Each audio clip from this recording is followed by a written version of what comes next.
السلام علیکم ورحمۃ اللہ وبرکاتہ۔ الحمدللہ والصلاۃ والسلام علی رسول اللہ، اما بعد۔ صحیح بخاری اور مسلم کی متفق علیہ حدیث ہے۔ صحیح بخاری میں 6056 نمبر پہ ہے۔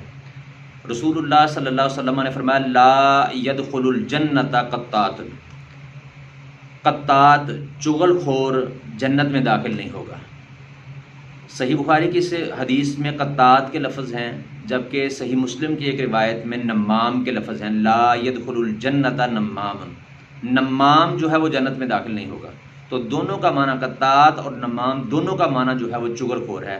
لغت کے اعتبار سے ان دونوں میں فرق یہ ہے کہ نمام جو ہے وہ مجلس میں حاضر ہو کر وہاں کی باتیں باہر دوسروں کو بتاتا ہے، اور قطات جو ہے وہ چوری چھپے لوگوں کی باتیں سن کر ان کو باہر دوسرے لوگوں کو جو ہے وہ سناتا ہے، ان تک پہنچاتا ہے۔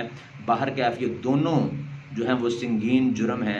لوگوں کی باتیں فساد پھیلانے کی غرض سے جو ہے وہ لوگوں کی باتیں دوسروں تک پہنچانا، چوری چھپے سن کر یا وہاں سے سن کر جو ہے وہ دوسروں تک پہنچانا اور فساد پھیلانا، یہ اللہ رب العالمین کے ہاں سنگین جرم ہے، جس کی اتنی سخت وعید ہے کہ رسول اللہ صلی اللہ علیہ وسلم نے فرمایا ایسا بندہ جنت میں داخل نہیں ہوگا۔